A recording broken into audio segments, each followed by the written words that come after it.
Let's find out more about what we're going to be talking about today. Broadcasting live From the Kyle and Jackie O Tower, the golden microphone is 3, 2, 1, on. Kyle and Jackie O. Beating your heart, sending your soul. Embarrassing. Oh my God, you're in the same outfit. How could I forget Kyle and Jackie O? Wait, this is on the radio? I was just in Melbourne and they were incredible. I casted a little spell for him, and it happened to come true. I know you feel it, feel sunshine. You're in a bad mood. Anyone listening can tell by the snippy attitude. These questions are so unhinged. Brandon is 19 years old and he lost his mother 3 months ago. And now he's the co-guardian of his 3 younger brothers. Brandon, Kyle and I wanted to give you, first of all, I $10,000. just thought we might sprinkle a bit of magic over your way just to make life a little easier. So Rhiannon rang in a week ago, lost on the pop quiz, but I gave her a car instead. She doesn't know, but I'm going to give it to her now. Oh, look what's here. Oh, look, here's a brand new car. Come here. Come here. Don't worry.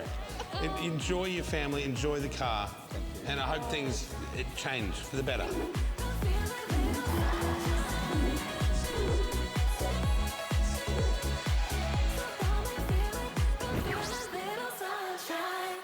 Ladies and gentlemen, it gives me great pleasure to bring Jackie O from Sydney, Australia, and Kiss FM.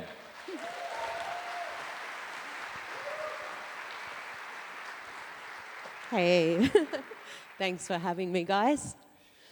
Well, we're going to talk a lot about you. Okay.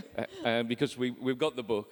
I've read the book. But first, we should talk about Kyle. How is he? Because he's not been well. He's got a brain aneurysm, which sounds really serious. Is he okay? He is okay.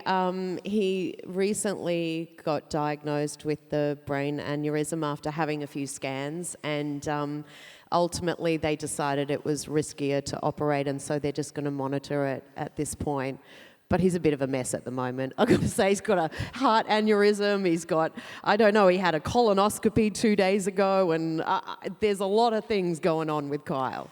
I don't think the colonoscopy's got anything to do with a brain aneurysm. Definitely doesn't, but it's everywhere at the moment for him. But he's okay. He'll be all right. Well, I was listening to the show yesterday. Well, it was this morning. It was this morning, but we were doing it last night. We were doing it about last night at midnight. the Real FM studios here in Athens.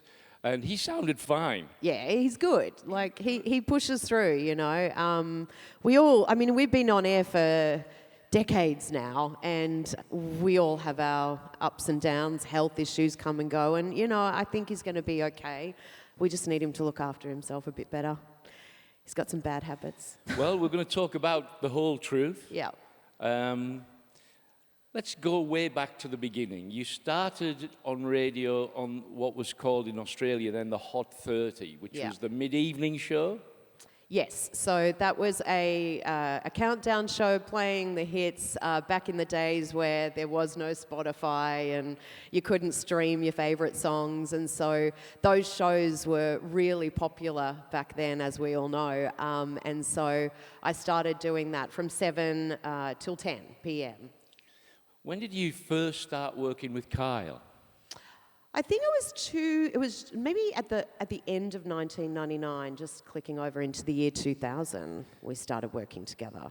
And in the book you say that the first show was a disaster. It was, yes. So we had been trialling so many people because I had worked with an announcer, Ugly Phil, who was really popular at the time, and he left, and then we were looking for a replacement, and we were just trying many different people, and I think the big boss at the time, Jeff Ellis, was just getting so sick of not making a decision that he brought in this guy from Brisbane, and he said we're just going to put him on tonight on air, and whatever happens, happens. And he wasn't so great. He was nervous. I mean, you know, he was sort of thrown into the fire at that point.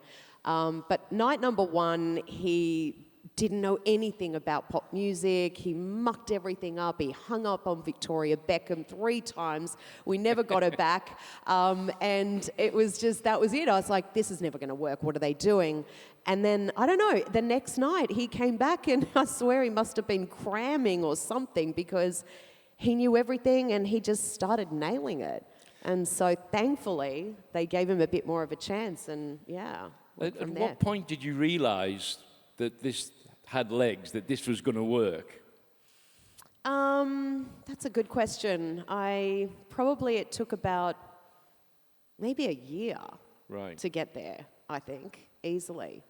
You know, it was doing well, but I don't think Kyle and I really kind of got our chemistry going until we went away on a junket to Spain, and that would have been maybe 6 to 8 months in.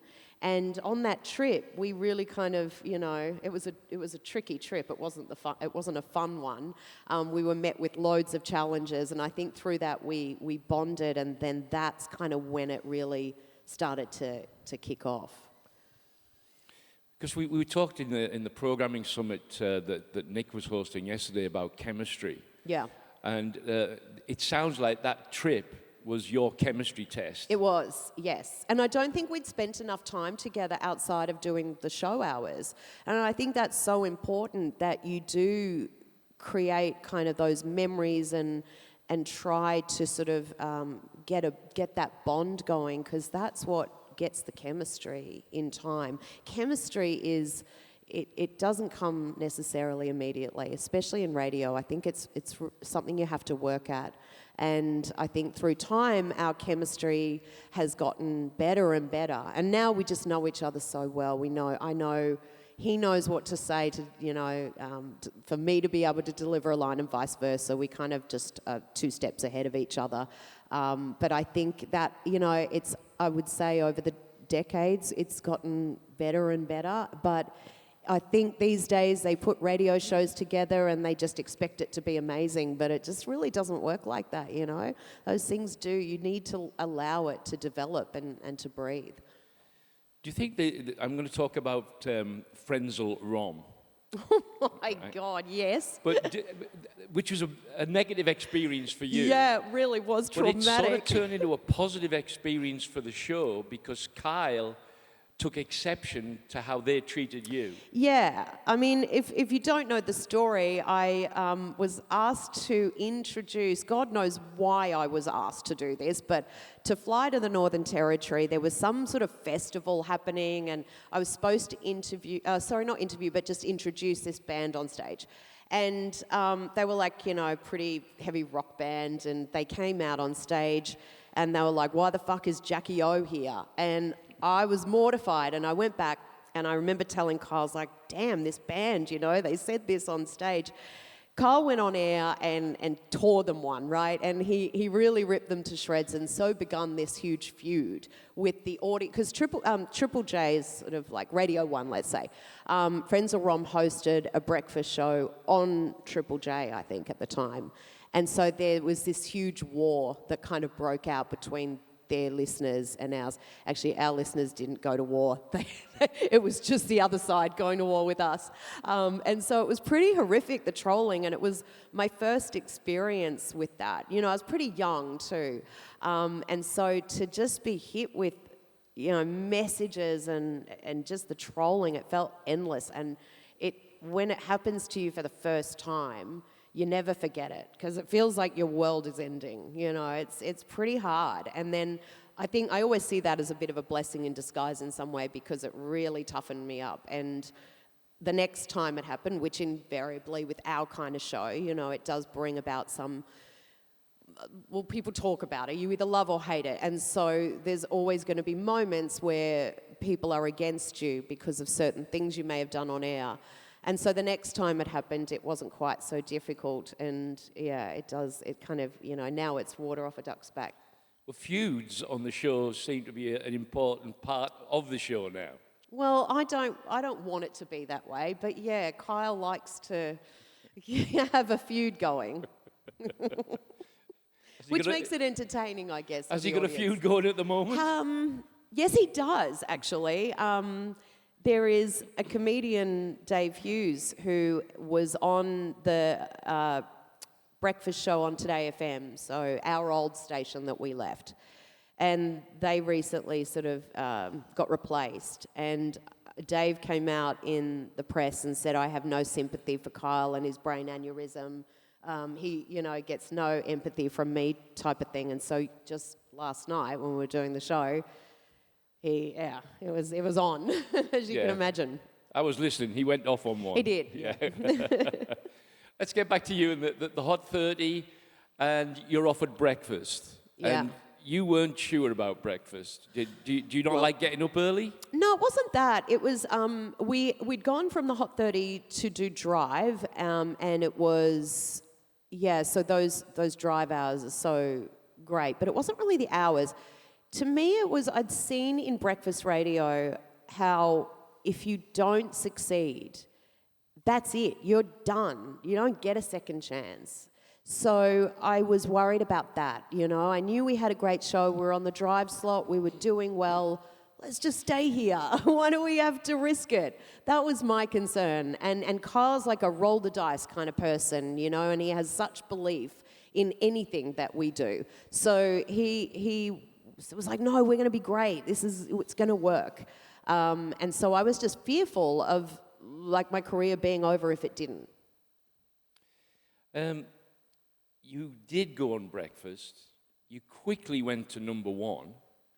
But you say getting to number one was the easy bit. Staying at number one, that's the hard bit. It is, yeah, because when you're not at number one, it's fun. You've got the drive and the competitiveness, and you're just so eager to win. And it's sort of fun, that part. That's my favorite part, is climbing. And then when you're there, you have to figure out how do you, especially with a show like ours, which can be a bit shocking at times, you have to be careful that you don't go too far and lose your way, which we did, by the way. We definitely did at times. But yeah, keeping it at number one can be hard because it's really easy to become complacent, especially when you've been number one for, say, 3 or 4 years, and you just cruise control. You never want to get to that. And that's always been a big thing for me, is never get complacent, never just assume your audience is locked in. They're loyal, they are, but it only takes one new show to come along that's amazing, and then they go, oh, no, these guys are old hat, they're stale, I'm listening to them. And you never know when that new show will come along. I mean, there may not be anything going on right now, but you just never know when they'll pop up. And so I just never want to be that show that has become stale and is doing the same thing and is predictable. Well, you said the show can be shocking, and probably one of the most significant shocking things that happened was the lie detector. Yeah. With a 14-year-old girl.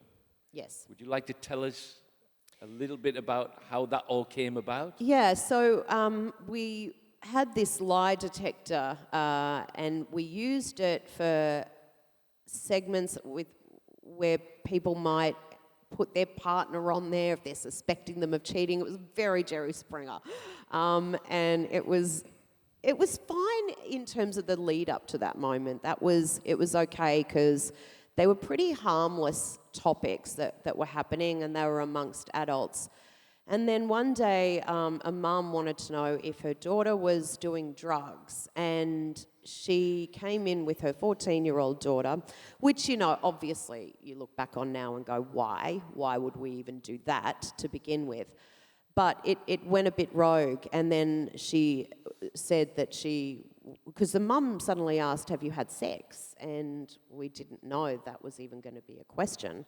And that's when the 14-year-old girl said that she was raped, and it was just this sort of moment where, everyone was shocked, and it was live, and we didn't have a censor in those days. There was nothing you could do except end the segment, which we did, but it was just too late. I believe Kyle wasn't in the studio. No. So was that part of why it went pear-shaped? Yeah, I think it was hard for him to get a sense or read the room because I think he was in New Zealand actually. For some reason, I think he might have been on his honeymoon. And so, yeah, he didn't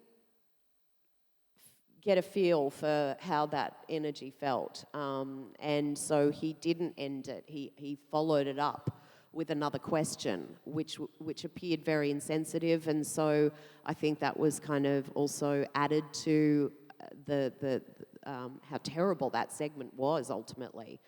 And so, yeah, that was pretty much our first scandal, which was a big one. And, you know, we had press hounding us for weeks, you know, and advertisers pulling out, rightly so.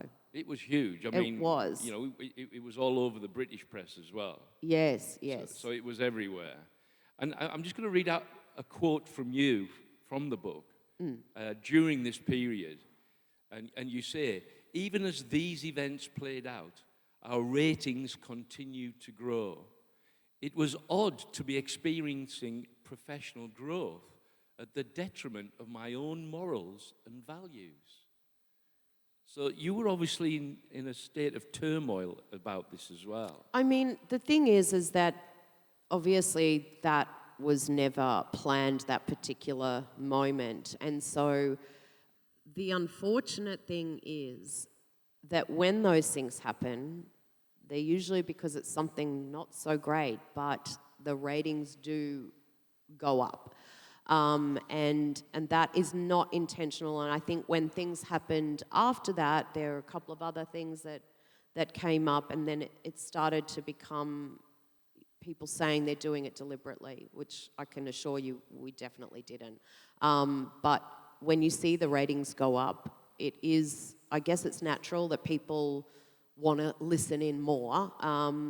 But yeah, it's an odd one because you know, oh, that doesn't sit right with me at all. And we really went through a period then where that's where we lost our way. And then we were just doing pretty ugly kind of segments, to be honest. Was that a gear change for you about your morals and values? Because consequently, further on from that, you've really gone quite X-rated at certain times. Yeah. I mean, it depends. Like, there are certain things. The show is quite racy. We've pulled back a bit these days. When it goes too far in terms of being X-rated, I'm uncomfortable with that. I am. But Kyle loves his, you know, he loves to get filthy, and but it's not so bad these days. But I don't love it being super smutty. No. You mentioned about the censor. You're the only show that I know that has a censor that works on the show while it's live. Yeah. And you're 30 seconds in delay. Yes. All the time. All the time. And the censor has to sit there and bleep things. Yeah. That's a high-pressure job. Oh, yeah, it is. I don't know how she does it because she's constantly thinking, is this a code breach or is this going to get us in trouble with the press? Like, there's a million things going through her mind, and it's not like it's the odd thing that comes up once the show. It's happening all the time where she has to make a judgment call on it. You know, there's a lot of pressure on her. Well, she was working overtime last night. Yeah, she was. She was. Did you hear? You were listening to the. See, we don't know when we're getting beeped when we're on air, and it's probably a good thing. Yeah, well, I was listening to. Were there many beeps last night? You were being bleeped a lot. Were we? Yeah. And there's one point where Kyle said she's only supposed to bleep the F word and the C word. Okay, I'll have to listen back to that. So I thought, oh, you must be using the F word and the C no, word a lot. We weren't. Oh, there's a Eurovision entry. Yeah, that's why I reckon we were getting beeped. We were saying the name of the song, which sounds like the C word, obviously. Yeah, if you don't know, it's the Maltese Eurovision Song Contest entry. Yeah. I'll let you say what it's called. Oh, thanks for that, John. Put me in it. It's called Can't. Can't. And the song, the lyrics are serving can't. Yeah. And it doesn't sound like can't, let me tell you. Not when they're singing it, No. All right. What's the traffic light system? Do you have a traffic light system where... with the sensor, we have, it's a traffic light kind of stick in the studio, and if it's flashing orange, then that's kind of our warning that we might get beeped soon if you keep going down this path. So it's like a warning light.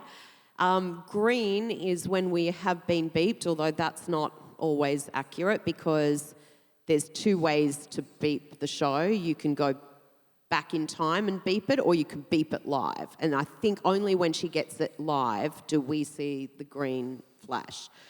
And then there's the red. And the red is you've just gone so far, it's beyond repair. You can't even beep what we've just said, so it gets dumped completely. And the audience will hear a pre-recorded message that says the following program has been dumped. Someone's getting in trouble for saying something they shouldn't have.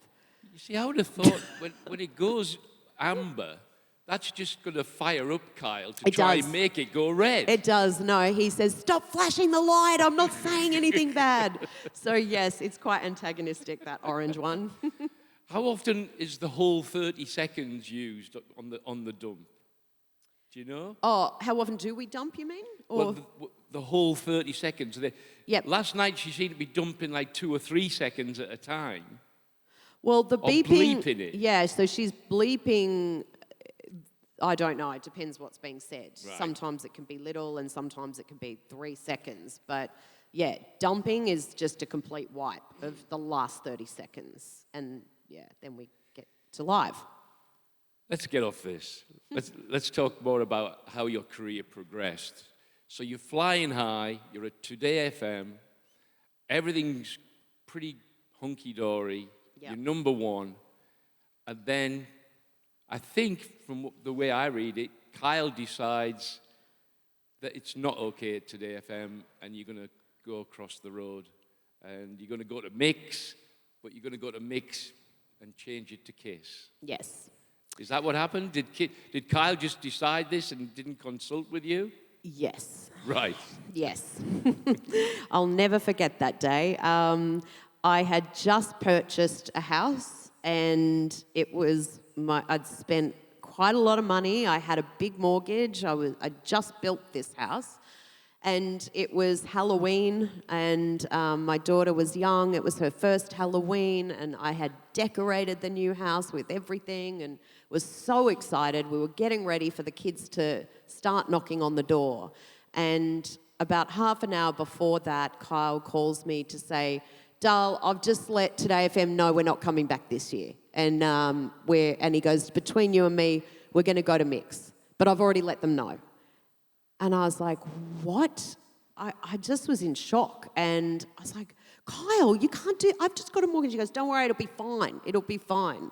And then all the kids start knocking on the door and I'm having to give out candy while trying to process what just happened.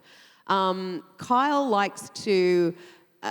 in the afternoon, John, what Kyle does is... And I'm not telling you anything out of school because he'll be the first to admit it, but...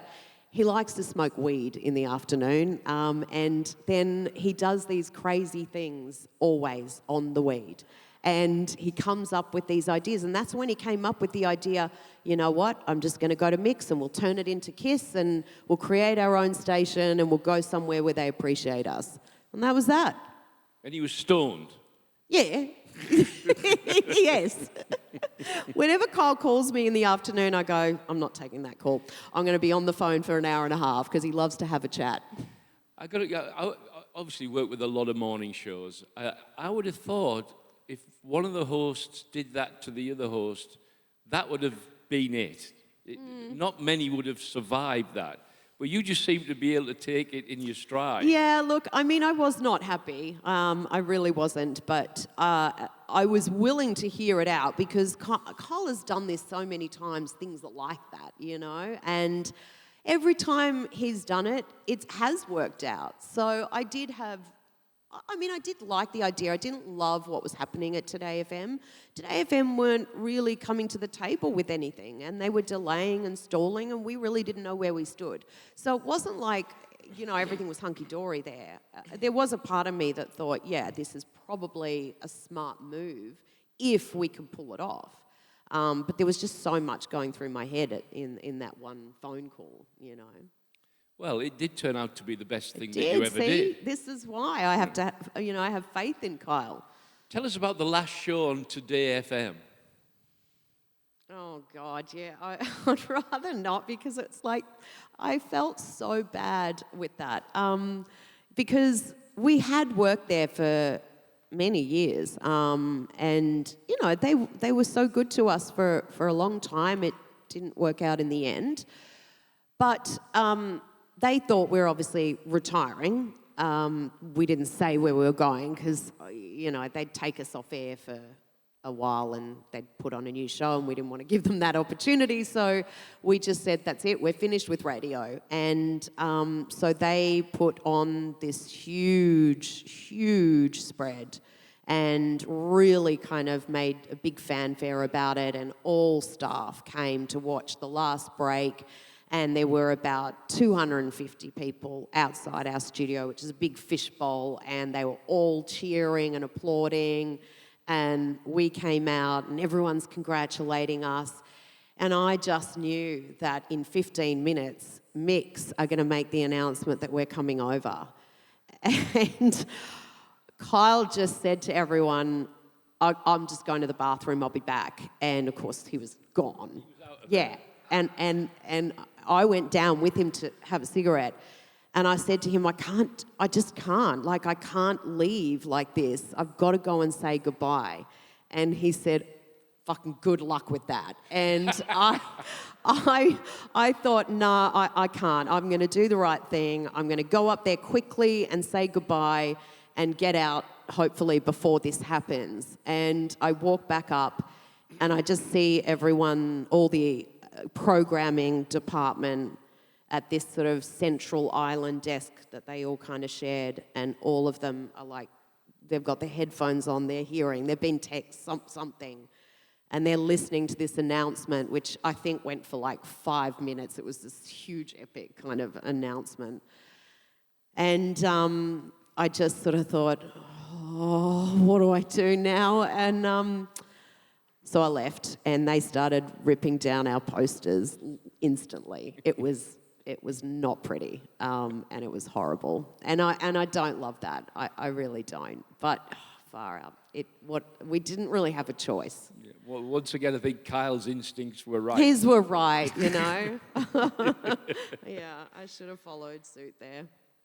The first ratings book at KISS, as it was now called. Yeah. Can we just put the record straight with this as well? It was Kyle's idea to change the name of the station from Mix to KISS. Yep. Right. That was the deal breaker for him, because Mix had just not done anything for so long, and it had a little bit of stigma attached to it as being kind of old and daggy, and he just did not want to be seen as, oh, he had to go to Mix, you know. And so for him, he needed it to be rebranded into something new and fresh and be the new station that everyone was going to be talking about. So that was absolutely a deal breaker. So that first ratings book, Yeah. which everyone was waiting to see what happened. Yeah. It was nerve-wracking because we had left Today FM and there was just such fierce rivalry now. I mean, it was on. They were spending so much money on a show that could go up against us. And, you know, Mel B was on there, and we had Sophie Monk, who was, you know, she's a big star in Australia, and two other announcers, Jules and Merrick, and they were putting everything into it. And their kind of imaging and everything was great. It was looking really good, and I was worried, you know, I really was, because they were throwing everything at it. And there was just so much bad blood at this point that both sides wanted so desperately to win. And we had the media, because it happened at the end of the year, we had a pretty long run before that survey came out. So we had the whole Christmas break, which in Australia we get like 6 weeks off, and then we returned. And then we had, you know, another month and a half to wait for the ratings. So in that period, we had the press just constantly writing about it every day, you know. It was such a big deal. And every commentator was weighing in on whether we would do this or not, whether people would move with us or just stay put.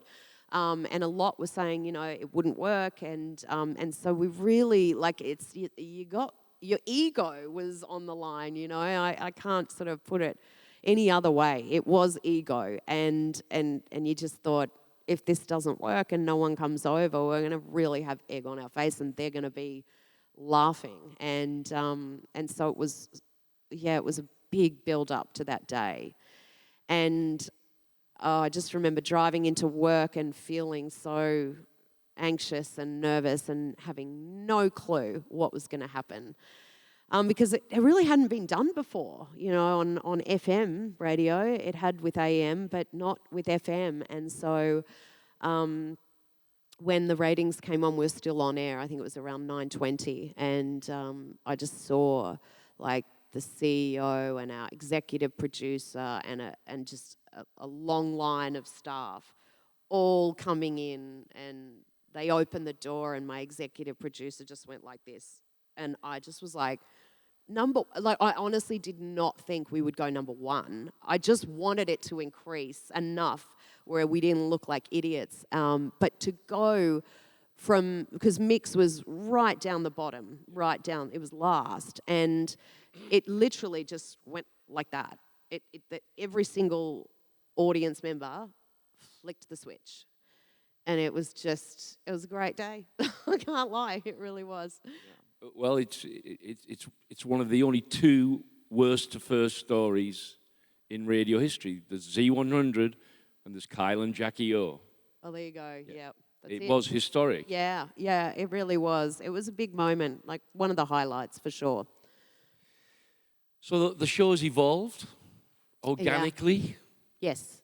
I hinted it earlier on, it gets quite X-rated at certain points. Mm-hmm. How X-rated did you find it last night? Pardon me? How X-rated did you find it when you were listening last night? Was it that bad? Yeah, it was okay. But I've heard some episodes when and it's been, oh, wow. Oh, yeah. I agree. Yep. Yeah. Yep, there are times when it gets pretty X-rated. Yes. Yeah. Well, you seem to have gone through a phase of late. Is that because of the launch into Melbourne and you've kind of pulled back? I reckon that what happened was we launched into Melbourne, and I think Kyle pushed the envelope even further, and it was probably a little out of whack with where we usually are. And I would say it's gone back to what it was before that launch, and then maybe a little bit safer. Just because when you launch into a new city who's not used to hearing that, like Sydney are so used to hearing us now, they've grown up with us practically. And so Sydney have this acceptance of whatever we do, it's fine. They don't care. They're like, oh yeah, that's just them. They're so used to it. But launching into a new city that's not, and Melbourne is quite conservative with their radio shows there. And so it was just very jarring to hear that on morning radio when they're not used to it. So I think it's been pulled back a little bit just to kind of soften it. We've got about 10 minutes left. If anyone in the audience wants to ask Jackie a question, just put your hand up and we'll come to you fairly soon, I think. Have we got a roving microphone out there? Maybe not. You might have to shout. But if you do want to ask a question, it's really difficult for us to see, by the way, because of the lights. Maybe we might get a bit of a scoop here. When do you launch into the next city? And would the next city be Brisbane? I couldn't say because I actually don't have that information. I would say it's most likely going to be if it were anywhere. I would predict Brisbane, but I promise you, I don't have that information. Right. Okay. So we're not going to get a scoop. If I had one, I'd give it to you. Right. I genuinely don't. I promise. Let's talk about the latest contract. The latest contract is for 10 years. And it's $10 million, Australian dollars, each. Yes. Every year for 10 years. Mm-hmm. Who the hell knows what radio's going to be like in 10 years? I know. Who knows what it's going to be like in 3 years? I know. I agree. Although I will say this with radio. I think that there's something about breakfast radio where you've got that audience, and in Sydney and Australia, everyone's driving pretty much. Like, I mean, yes, we catch public transport, but it is, you know, a city where people like to drive to work and they're stuck in traffic. And you've got that captive audience. Yes, they can listen to playlists on Spotify or Apple or wherever they get it, and iHeart, but it just, they want company, and they want to be entertained in a way that they may not get. And it's something, yes, they can listen to podcasts, but there's something about live radio. They know that it's happening in the moment. If something's breaking, they'll hear about it. And I do think that there is still a lot of life left in radio. I genuinely believe that. But I think it's now just, it's the content. You know, that content has to be something they don't get elsewhere. And if you don't have that kind of show, I think, yes, it can be in trouble. But I don't know. I think it's still got a fair bit of life left in it. The thing is, I think the show has to go national for the numbers to work. What they're paying you guys. Yeah, I don't know. So when will they do that? You don't have any idea when they'll do that. I genuinely don't. No. But presumably, Kyle's going to get a bit irritated if they don't start moving within a certain amount of time. I don't know, actually. I you know, with Melbourne, he was really pushing that and really wanted it. But I haven't really heard him say too much else about, you know, he's not banging the drum about being national at the moment. He may do in a year or two, but not for now. Yeah, he'll get a bee in his bonnet at He some will, point. yeah. Yep. Does anyone want to ask a question? If you do, you'll have to stand up and shout. Yeah, he's got we a have a microphone. microphone right Oh, now. you got a Hey. So, hi, Jackie. My name is Andrei from Slovakia, Bauer Media. So I have 3 very quick questions. The first is, how big is your morning show crew? So how many members?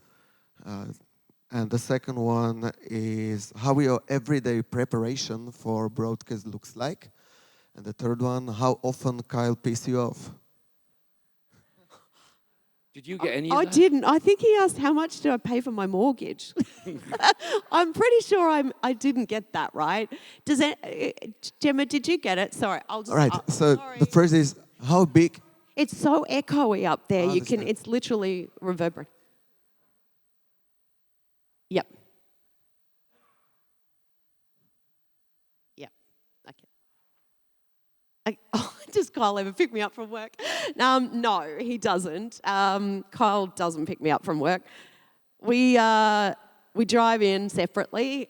We don't really live near each other these days anyway. How much prep do we put in? Actually, we don't really. What we'll do is we arrive 15 minutes before the show, and we'll go through some of the headlines and some of the funny stuff that we want to bring up in the opener, because the opener of our show runs for like 20 to 30 minutes before we even play a song. Like, we talk for 30 minutes pretty much straight, and we go through kind of all the sense of the day stuff.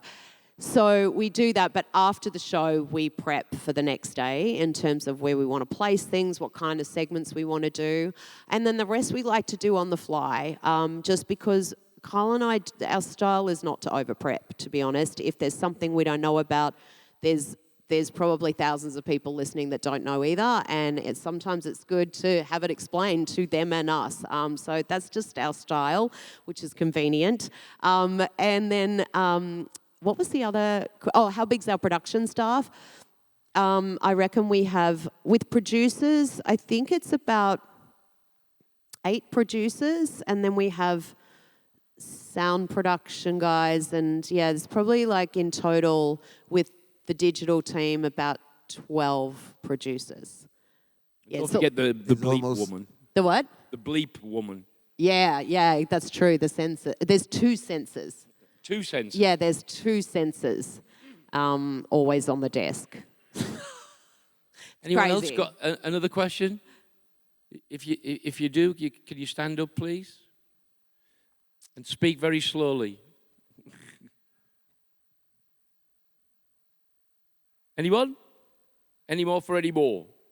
There you go. Hey, good morning. I'm Elena. I'm from Mix FM Radio in Cyprus. Not the same mix as you mentioned before. I wanted to ask you, what's the secret to staying relevant in an ever-changing world and everything, the reality we're facing these days. What's the key to your success, if you can share it? Staying relevant. I think we've naturally evolved and had these sort of phases where I think there's always an interest there with Kyle and I, what is happening in our personal life, and oddly, we do have quite a bit of interest there because there always seems to be something happening. And, you know, they've watched us evolve and grow. So Kyle used to be the crazy party guy, you know, he was out in the cross and he was hanging out with, well, how do you describe John Ibrahim? I'm not sure.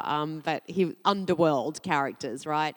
And so there was this real interest in Kyle because he was really out there on that party scene, and then I was like kind of like the mum as staying at home with a child, and so our lives were so different. And then everything changed. You know, he got married and he became the domesticated one, and then I was single and I was out and doing my thing, and there was always this fascination for some reason with the press. But I think on air, sharing all of that stuff and never really holding back, I think is what keeps the interest there with the audience. And I think we've been lucky that we've had those kind of, that roller coaster ride in our life. It's never been just ordinary, you know, there's always something going on. And I think for us it's important we stay current with what's going on and what's popular, and to some degree that is important.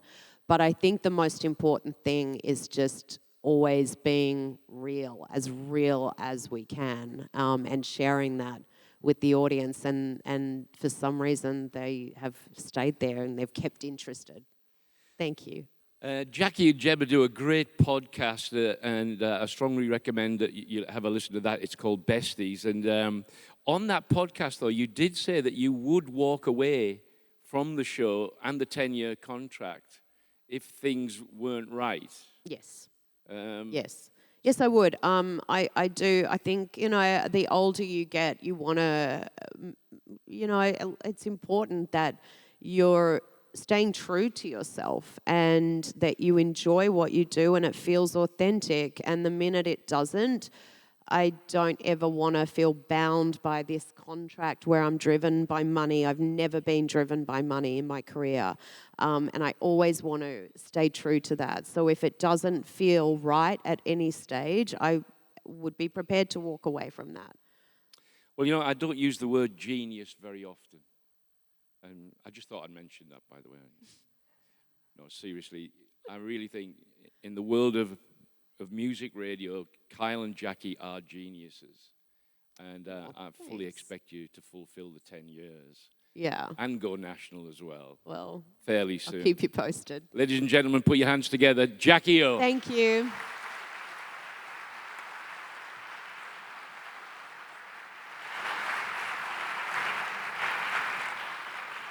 Well, absolutely brilliant. 10-year contract, eh? Isn't that a dream? 10-year contract. Thank you very much, John. Thank you, Jackie. Absolutely brilliant. Fantastic.